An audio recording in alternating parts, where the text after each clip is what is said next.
I guess, Caitlin Clark's, was there any cooperation, any reach out to her at all, Christine, for this book? Oh, yes. Oh, yeah. She Great. answered 40 to 50 questions that Awesome. I asked her.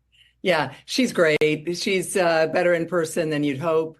Yeah, what happened was right around the time actually you and I spoke, which was the Olympic snub, which, by Yes. the way, is a chapter title in the book, and I have even more reporting on that abysmal decision, and I continue to report it. So there's breaking news within the book on that chapter alone, as well as Yes. there's Sports journalist Christine Brennan recently disclosed significant details about her collaboration with basketball player Caitlin Clark during the creation of her latest publication. The book has achieved remarkable commercial success, reaching #2 on best-selling lists and generating widespread attention across sports media platforms. During an appearance on a prominent sports talk show, Brennan revealed that Clark actively participated in the book's development by responding to approximately 40 pretty detailed questions. This level of cooperation demonstrates Clark's willingness to engage with media coverage and contribute to narratives surrounding her career and impact on women's basketball. The timing of the book's conception coincided with Clark's exclusion from Olympic team selection, which Brennan described as an abysmal decision. This controversial omission became a dedicated chapter in the publication, featuring additional investigative reporting that provides new insights into the selection process and its implications. reported. So there's breaking news within the book on that chapter alone, as well as Yes. there's lots of other things.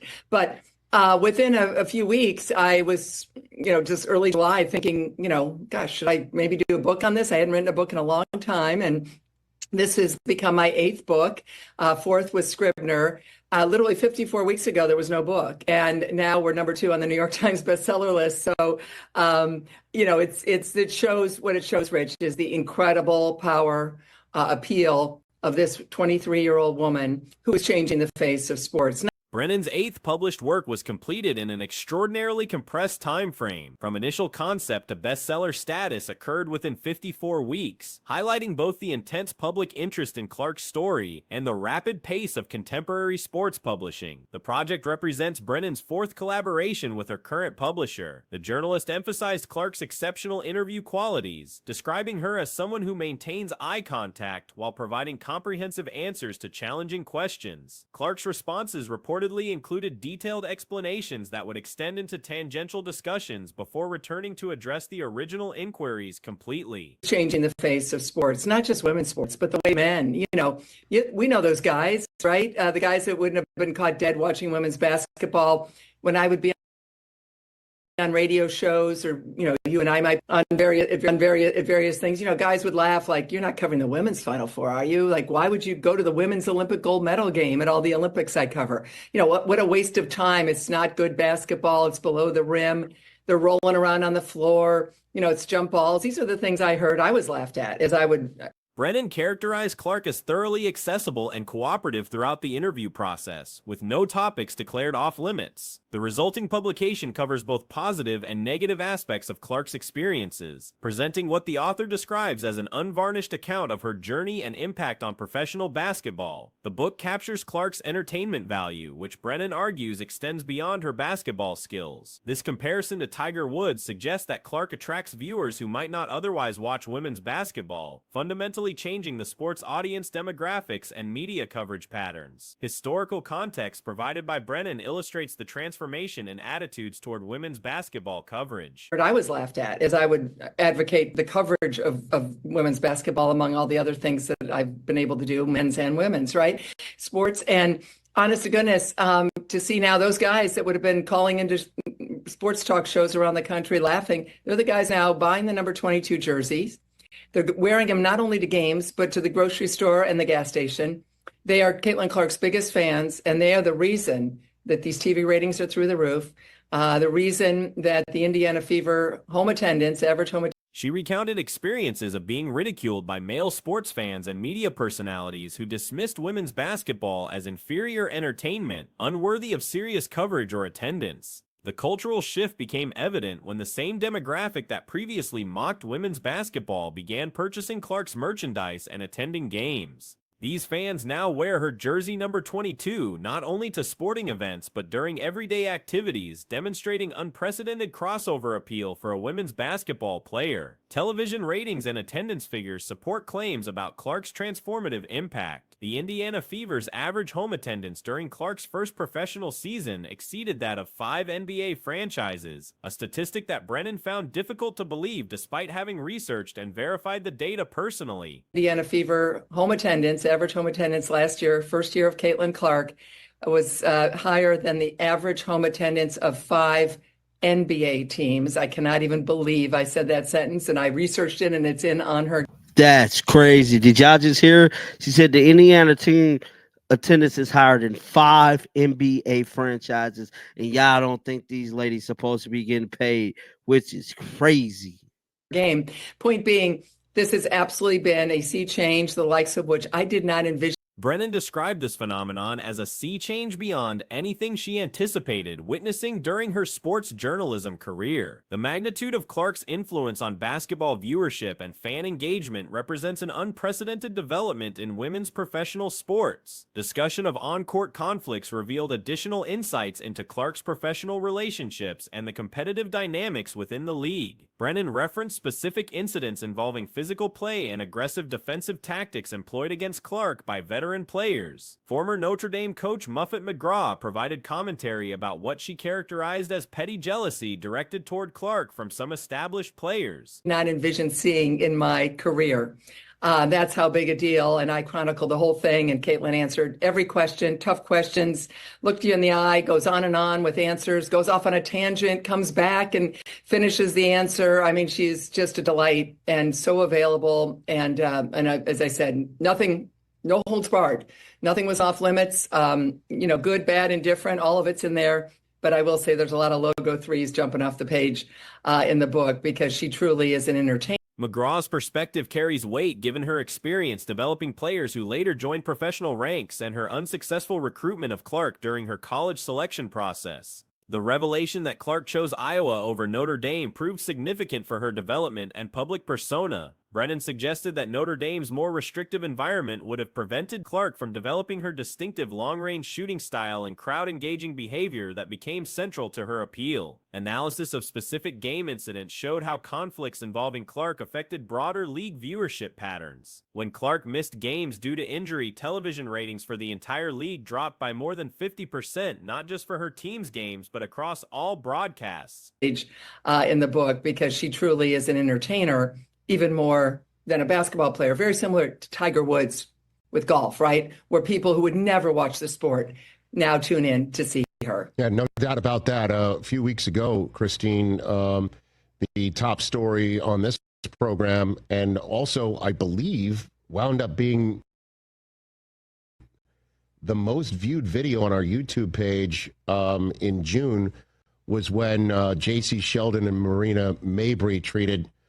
This viewership dependency exceeded similar patterns observed with other transcendent athletes. Comparisons to Tiger Woods and Michael Jordan revealed that Clark's absence produced more dramatic audience losses than either of those athletes experienced during their respective sports' peak periods. The economic implications extend beyond immediate television revenue to long-term financial planning for the league and its players. With collective bargaining negotiations underway, player compensation discussions must account for Clark's disproportionate contribution to league revenue generation and fan engagement.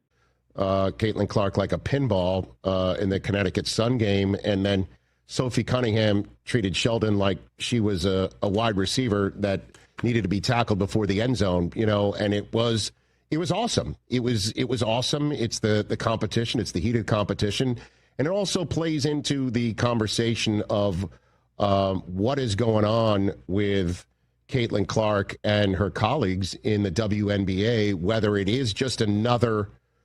Brennan argued that league officials and players need to recognize Clark's exceptional importance to their financial future. While physical play remains part of competitive basketball, she suggested that overly aggressive tactics against Clark ultimately harm the perpetrator's own earning potential and career prospects. Specific examples illustrated this concept, including references to players whose careers suffered after controversial incidents involving Clark. These situations demonstrate how actions perceived as targeting the league's primary draw can result in professional consequences for the individuals involved.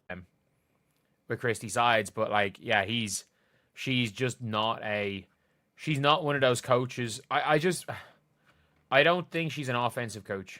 in by any means. I think she's a defensive coach. You can bring in a defense system. Do not think she's an offensive coach. But if you guys haven't seen here, like Sophie Cunningham in the game against the Liberty, this is the wrong game against the Liberty.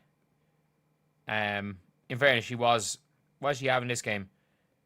She was 2 of 8 from 3. She had The book's success reflects broader public fascination with Clark's story and its implications for women's professional sports. The rapid completion and commercial performance suggests strong market demand for comprehensive coverage of her impact on basketball culture and media coverage. Brennan's extensive reporting background provided credibility for her analysis of Clark's significance within historical context. Her comparison of Clark's impact to legendary male athletes in their respective sports suggests a level of transcendence rarely achieved by women's basketball players. She was 2 of 8 from 3. She had 12 points in this game. Wasn't ideal. And in this game against the Liberty, she was 5 of 8 from 3. She was 5 of 7 at one stage, only -6 in a pretty bad loss, and was a plus for a lot of the game. And if we're being honest here, like, she's been killing it in July. Like, since July the 1st, Sophie Cunningham has hit more 3-pointers than any other player in the entire league. Sophie Cunningham has been probably one of the best shooters in the entire WNBA. And she's doing it on lesser volume.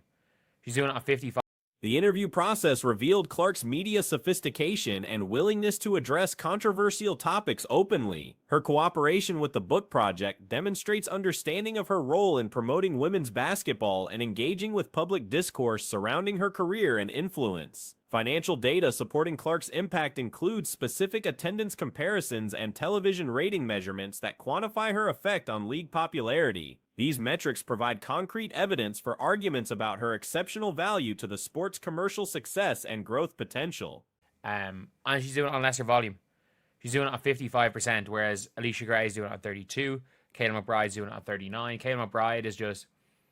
She's one of the very few shooters in the world few shooters at elite level that doesn't dip and is able to still shoot a high percentage. Like, there's like, from off the top of my head, it's like Klay Thompson, Ryan Anderson maybe. But and we'll see with AZ Foot. I would assume AZ Foot is going to continue to shoot well when she comes into the WNBA.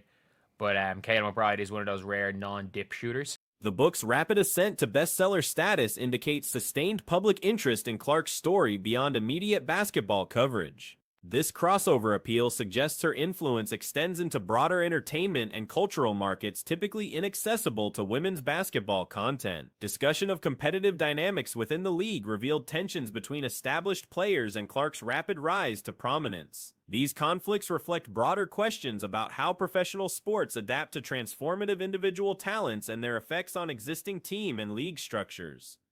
Where it's like, they are extremely rare.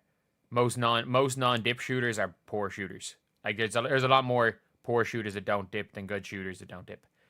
Well, I'll say people that don't dip, a lot more of them are bad shooters than good shooters. But that's kind of irrelevant. But Sophie Cunningham is starting to really, really show why the Indiana Fever traded that number 8 pick for her. And I think she's there for the long run. And a lot of people are going to be like, oh, they traded. Brennan's analysis suggests that recognition of Clark's unique position should influence how the league and its players approach both competition and business decisions. The unprecedented nature of her impact requires corresponding adjustments to traditional approaches to player relations and marketing strategies. Sophie Cunningham has begun demonstrating her true basketball capabilities, showcasing the skill level that many anticipated from her arrival. Her recent performances have been outstanding, particularly following her impressive showing in the Commissioner Cup Final, where she emerged as the second most impactful player. Oh, they traded Sanaya Rivers. Would you rather have Sanaya Rivers and Sophie? I still think they could have made this trade without the number 8 pick. I think they got rid of the number 8 pick because they wanted the cap room to get the one of honor. Like, I think the master plan with Natasha Howard and everything, I think they just literally did not want that 8 pick. They wanted to save 10,000 in cap room. And they were confident that I actually think they didn't think they were going to use any of their picks. Like, I'm pretty confident that Jaylen Brown, that they had predicted that Jaylen Brown She came remarkably close to earning Commissioner Cup Final MVP honors, though Natasha Howard deservedly claimed that recognition. Recent contests have highlighted Cunningham's exceptional contributions to team success. Examining the Indiana Fever's recent matchup against New York Liberty reveals interesting coaching dynamics. While some observers have criticized Stephanie White's approach regarding offensive utilization of productive players, such critiques have become repetitive. That they had predicted that Jaylen Brown was going to be a Fever player, and that they weren't going to use any of their draft picks, and that the getting rid of number 8 pick didn't matter, because we saw, like, the Liberty got rid of number 7 pick. They thought nothing of it. There were a lot of teams that got rid of first round picks for not much. Like the Sparks could have got Malonga and went for Kelsey Plum, albeit a better level player. But like, Sophie Cunningham is, I mean, like, she is looking like she's a starter. White appears to excel as a defensive strategist rather than an offensive innovator, bringing strong defensive systems while showing limitations in offensive creativity. During the Liberty contest, Cunningham's shooting performance varied across games. One particular outing saw her connect on 2 of 8 three-point attempts, contributing 12 points in less than ideal circumstances. However, another Liberty matchup showcased her efficiency, hitting 5 of 8 from beyond the arc and maintaining 5 of 7 accuracy at one point. Is looking like she's a starter, and she's better at this point in time. Like, she has been better at this point in time than Sanaya Rivers would have been for this Fever team, albeit long term. You could say long term Sanaya Rivers would be better, but like, Sophie Cunningham's not old. She's still got 4 to 5 years left, and she's got 4 to 5 years left for in her prime, I guess. Like, is Sophie Cunningham older than? Despite a team defeat, she posted only a -6 rating and maintained positive impact for significant portions. Since early July, Cunningham's three-point production has led the entire league, establishing herself among the WNBA's premier shooters. Her exceptional accuracy of 55% contrasts sharply with other high-volume shooters like Alicia Gray at 32% and Kayla McBride at 39%. McBride represents one of basketball's rare elite shooters who maintains accuracy without traditional shooting mechanics dip. In her prime, I guess. Like, is Sophie Cunningham older than me? She was drafted in 2019, so she might be a bit younger. She's a month older than me. She's got 5 years left till she's 33. She's fine. And I think she's going to continue to do what she did with the Phoenix Mercury. So if you guys don't know, like, she had one of her better seasons last year. And she took a pay cut of 50 grand to stay with Phoenix because it helped out her career. It helped out her career because Phoenix. This category includes players like Klay Thompson and Ryan Anderson, with few examples existing at professional levels. Most shooters without mechanical dip struggle with consistency, making McBride's sustained excellence remarkable. Cunningham's recent surge demonstrates why Indiana traded their 8th overall pick for her services. Many question whether the organization should have retained that selection for Nia Rivers instead, though the complete package suggests strategic thinking beyond simple player-for-pick exchanges.